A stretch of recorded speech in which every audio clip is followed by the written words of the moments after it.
துறை ஒதுக்கீடு செய்யப்படுகிறது. குமுதம் செய்திகள் வழங்கும் அதிமுக்கியமான அண்மை செய்தி. மத்திய அமைச்சர்களின் இலாக்காக்கள் அறிவிக்கப்படுகிறது. பிரதமர் நரேந்திர மோடி தலைமையிலான மத்திய அமைச்சரவையில் நிர்மலா சீதாராமனுக்கு அவர் வகித்த நிதித்துறையை மீண்டும் வழங்கப்படுகிறது. அதே போல் அமித்ஷா அவர் ஏற்கனவே வகித்து வந்த உள்துறையும், மத்திய அமைச்சர் சிவராஜ் சிங் சௌஹானுக்கு வேளாண் மற்றும் ஊரக வளர்ச்சித்துறை ஒதுக்கீடு செய்யப்பட்டிருக்கிறது. பாஜக கூட்டணியில் அங்கம் வகிக்கும் லோக் ஜனசக்தியின் சிராக் பாஸ்வானுக்கும் தெலுங்கு தேசம் கட்சியின் ராம்மோகன் நாயுடுவுக்கு விமான போக்குவரத்து துறை ஒதுக்கப்படுகிறது. அண்மை செய்தி. பிரதமர் மோடி தலைமையிலான மத்திய அமைச்சர்களின் இலாக்காக்கள் அறிவிப்பு தற்போது வெளியாகி இருக்கிறது. மிக முக்கியமான பிரேக்கிங் நியூஸ். அண்மை செய்தியாக அமித்ஷா ஏற்கனவே வகித்து வந்த உள்துறை மீண்டும் அவருக்கே வழங்கப்படுகிறது. சிவராஜ் சிங் சௌஹானுக்கு வேளாண் மற்றும் ஊரக வளர்ச்சித்துறை ஒதுக்கீடு செய்து உத்தரவு பிறப்பிக்கப்பட்டிருக்கிறது. லோக் ஜனசக்தியின் சிராக் பாஸ்வானுக்கு விளையாட்டுத்துறை ஒதுக்கீடு.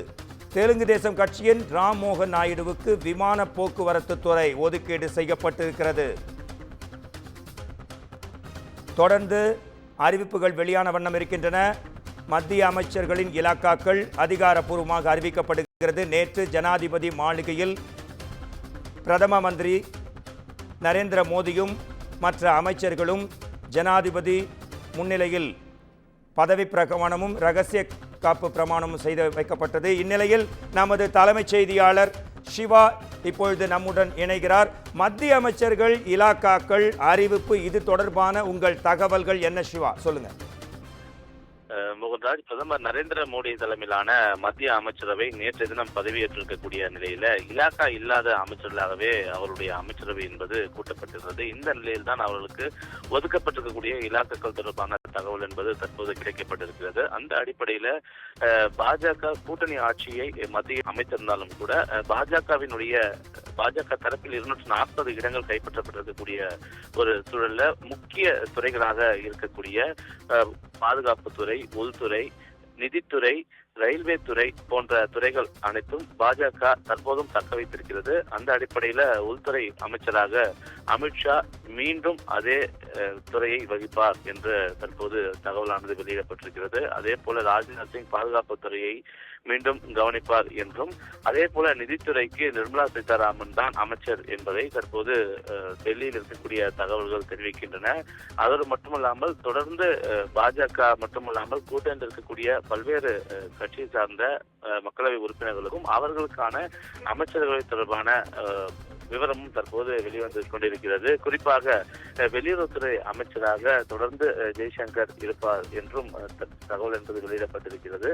அதே போல தரைவழி போக்குவரத்துறை அமைச்சராக நிதின் கட்கரியும், அவருக்கு இணை அமைச்சராக போக்குவரத்து துறை இணை அமைச்சர்களாக அஜய் சம்தா மற்றும் ஹர்ஷ் மல்கோத்ரா ஆகியோர் இருப்பார்கள் என்றும் டெல்லி வட்டாரங்கள் தெரிவித்திருக்கின்றன. அதே போல மனோகர்லால் கட்டார் மின்சாரத்துறைக்கு அவர் பொறுப்பு வகிப்பார். மின்சாரத்துறை அமைச்சராக மனோகர்லால் கட்டார் இருப்பார் என்றும் தெரிவிக்கப்பட்டிருக்கின்றது. அதே போல முதலமைச்சராக இருந்து இந்த மக்களவையில் போட்டியிட்டு வெற்றி பெற்றிருக்கக்கூடிய சிவராஜ் சிங் சௌஹானுக்கு வேளாண் துறை அமைச்சகம் என்பது ஒதுக்கப்பட்டிருக்கிறது. எனவே இது மிக முக்கிய ஒன்றாக பார்க்கப்படுகிறது. ஏற்கனவே அமைச்சர்களாக இருந்தவர்களுக்கு இந்த துறை வழங்காமல் புதியதாக வரக்கூடிய ஒருவருக்கு, இவர் ஏற்கனவே மத்திய அமைச்சராக இருந்தாலும் கூட சமீபத்தில் அவர் முதலமைச்சராக இருந்து அதன் பிறகு அவருக்கு அந்த மாநிலத்தில் தேர்தலில் போட்டியிடக்கூட வாய்ப்பு வழங்கப்படாமல் இருந்தது. இந்த சூழலில் தான் மக்களவை தேர்தலில் போட்டியிடுவதற்கான வாய்ப்புகள் வழங்கப்பட்டு அவரை வேளாண் துறை அமைச்சருக்கான இந்த இலாகா என்பது தற்போது வழங்கி கௌரவிக்கப்பட்டிருக்கிறது.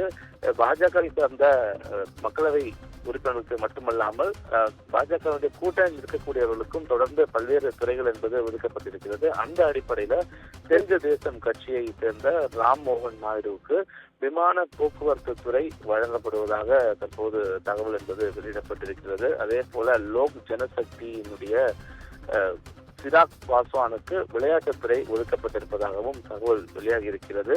கல்வித்துறை அமைச்சராக பாஜகவினுடைய தர்மேந்திர பிரதான் இருப்பார் என்றும், அதே போல நாடாளுமன்ற விவகாரங்கள் துறை அமைச்சராக கிரண் ரிஜிஜு இருப்பார் என்றும் தெரிவிக்கப்பட்டிருக்கிறது.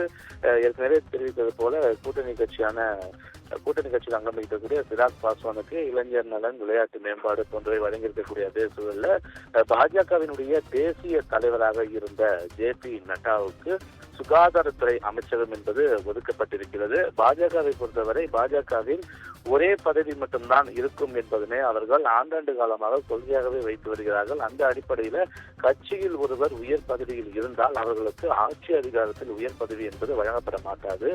அதனைத் தொடர்ந்து தற்போது ஜே.பி. நட்டா ஏற்கனவே தேசிய தலைவராக இருந்து வரக்கூடிய நிலையிலும் அவருடைய பதவி காலம் ஏற்கனவே முடிவுற்று தற்போது தேர்தல் வரை அவருக்கான கால நீட்டிப்பு என்பது வழங்கப்பட்டிருந்தது. அந்த அடிப்படையில கால நீட்டிப்போடு அவர் தற்போது வரை பாஜகவினுடைய தேசிய தலைவராகவே இருக்கிறார். இந்த நிலையில அவருடைய ராஜினாமாவை சற்று நேரத்தில் அவர் தேசிய தலைமையிடம், குறிப்பாக டெல்லியில் இருக்கக்கூடிய தலைமை அலுவலகத்தில் வழங்குவார் என்ற எதிர்பார்ப்பு தற்போது இருக்கிறது. ஏனென்றால் அவருக்கு சுகாதாரத்துறை அமைச்சகம் என்பது ஒதுக்கப்பட்டிருக்கின்றது. மிக முக்கிய துறையான சுகாதாரத்துறை அமைச்சகம் அவருக்கு ஒதுக்கப்பட்டிருக்கக்கூடிய இந்த தகவல் என்பது மிகவும் முக்கிய ஒரு அம்சமாக பார்க்கப்படுகிறது.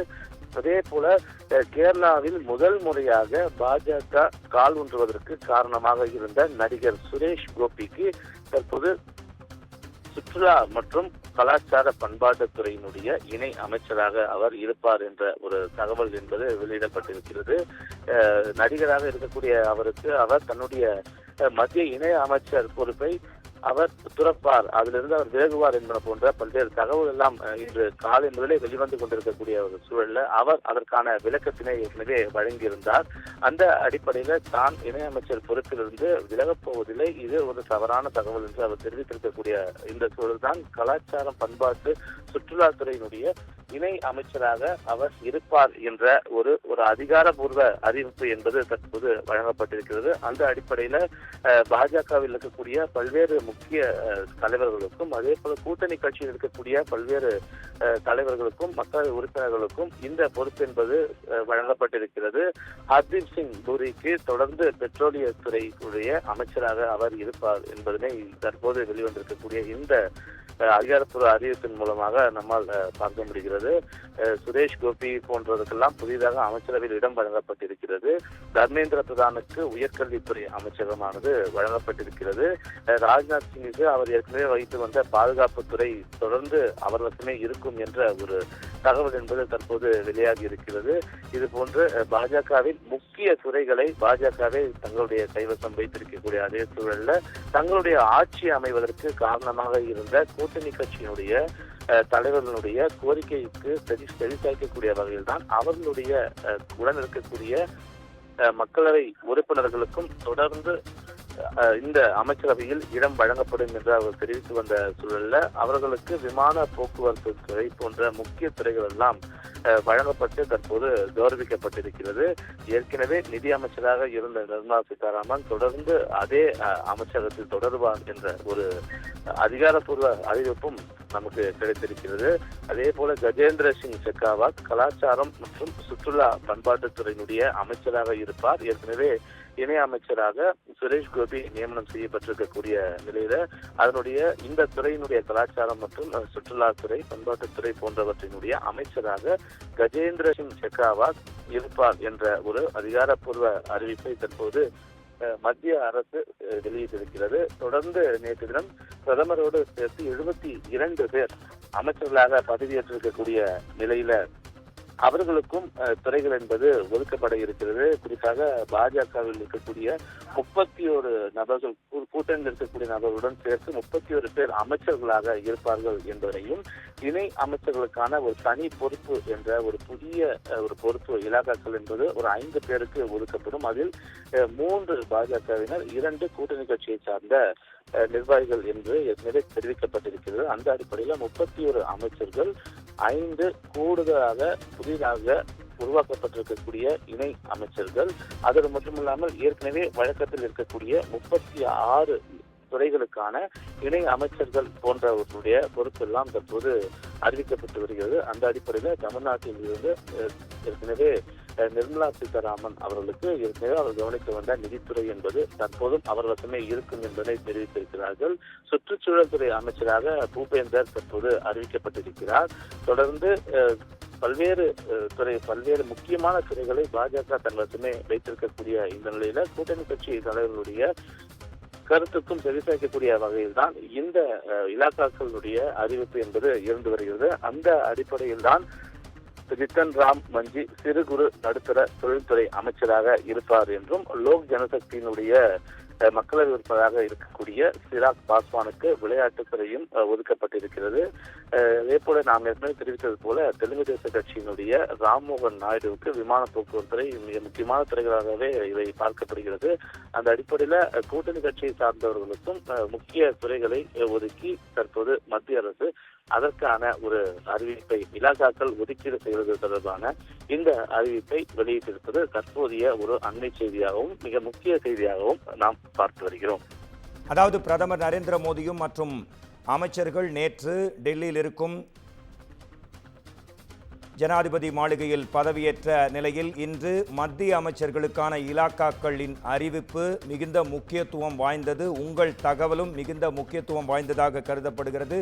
இந்நிலையில் எங்களுடன் இணைந்தமைக்கு குமுதம் நேயர்கள் சார்பாக நன்றி சிவா.